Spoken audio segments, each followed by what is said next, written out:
something miraculous has happened. And here we are, the disciples are all cooped up in a locked room, that same room where they have just recently shared a last meal with their friend and teacher before he was crucified. Here they are locked up in this space after just having heard from Mary Magdalene, who had rushed from the tomb to tell them, "I have seen the Lord." Something miraculous has happened, and here they are in this locked room, locked in their own anxiety and fear and wonder about what it is they have just witnessed, about this trauma they have just experienced. And Jesus appears in the midst of them. Jesus appears and gives them peace. And yet they're not quite all there, are they?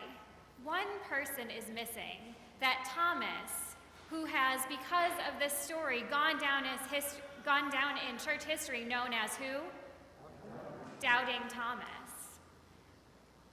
I feel kind of bad for Thomas for this reason, because he is known for this one moment of doubt in his faith. Because Thomas is, of course, the one who, in my opinion, is maybe the most blunt and honest and human, and says, "Yeah, guys, I'll believe it when I see it." Right? He's the one that has not yet gotten to experience the presence of his risen friend and teacher. He's the one among them who has not encountered Jesus after his resurrection. And Thomas is the one that says, that names what it is he needs, what he needs for his faith. He says, "I need to see Jesus. I need this experience that you all have already gotten to have. I need to be able to reach out and touch his wounds in his hands and his side for me to believe." And he gets a really bad rap for that, right?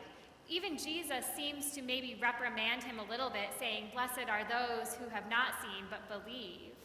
But perhaps that's not really to indict him, but more to recognize the bigger picture. The bigger picture of all of us who do not get to experience Jesus' wounded body in the same way. To remind us that there are more people that Jesus doesn't appear to in that same way in the Gospels. But I think it's really important here the way that Jesus shows up.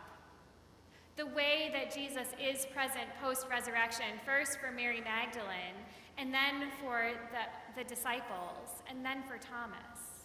Because there's something really significant going on here. Jesus isn't just appearing, but he's appearing to people who have experienced some significant trauma over the past few days. Trauma that means that their brains are maybe not quite functioning in the ways that they normally would. They're probably having trouble putting together the storyline of what has just happened in chronological order. They're probably having trouble recognizing what is actual reality and what is going on in their minds as their bodies and their brains are trying to process what they have just witnessed, the tragedy of what has just happened in their lives. And here Jesus shows up. Jesus shows up and meets them each in that moment. First, Mary Magdalene outside of the tomb, calling her by name so that she's able to recognize who it is she's speaking to. And then to the disciples in the room saying, "Peace be with you," and meeting them where they are in their fear and their anxiety about what is going to happen next.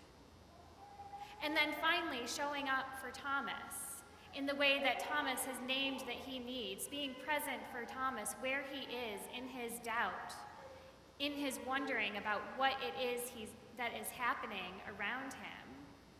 Saying, look at these wounds in my hands, look at this wound in my side, put your hand here, put your fingers here. And we don't know if Thomas actually takes him up on his offer of touch. Perhaps he does, or perhaps just the opportunity to do so is enough for Thomas. But Jesus is there. meeting him where he is, showing him those wounds as Thomas has named that he needs. And it seems important to me that Thomas is the one that's able to do that. Thomas shows up in this community of people, in his community of friends and disciples, in a really vulnerable, humble way, doesn't he? It's not often that we come into a community where we can be so open with each other, where we can say, I'm not really very certain about this, or let me show you my woundedness. We don't often do that, do we? And yet here we have first Thomas doing so with his friends, saying, I don't believe you. I'm not ready to believe you. And then Jesus also shows up with his own woundedness. He doesn't show up in some glorified post-resurrection spirit. He shows up in his human body that has the marks of the trauma that he has just experienced, that has the wounds that were present, that are a witness to his suffering, the wounds that the disciples can remember and recognize, but showing that resurrection isn't just about having new life or having new life abundantly because of what Jesus has done, but it's also about bringing our suffering with us, and that there is a place for that. There is a place for us to experience healing and to have our own woundedness and brokenness in this resurrected life that we are invited into, in this new life that we are invited to be a part of. Because Jesus is going to show up, and Jesus is going to show up in the way that we need, where we need, meeting us where we are. And it's okay to have that woundedness with us. It's okay to have that suffering with us. It is okay to carry the joy of recognizing the risen Lord. We have seen the Lord, the disciples say. We have seen the Lord in all of his glory and resurrected body and woundedness and new life. And all of that is a part of this.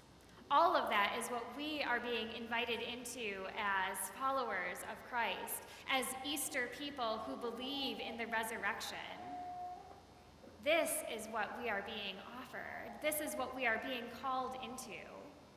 Knowing that just as Jesus shows up and meets Mary in her trauma, in her woundedness, where she is, and calls her by name, just as Jesus shows up for the disciples in their anxiety and terror in that locked room and brings peace and offers them peace, just as Jesus shows up for Thomas in his moments of doubt and questioning, Jesus also shows up for us. Because I don't know about you, but I am not a fully healed human being, even as I believe in this new life of resurrection that I have been brought into as a follower.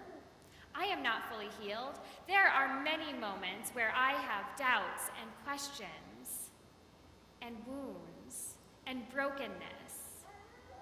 And that's all part of our human existence. That's part of being followers, to bring all of that with us.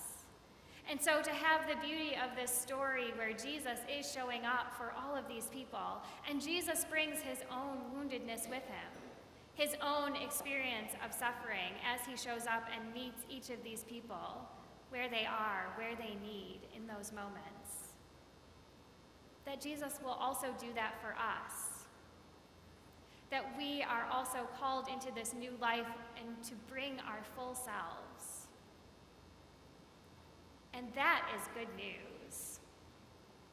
Jesus is risen. Jesus calls us into new life. Alleluia.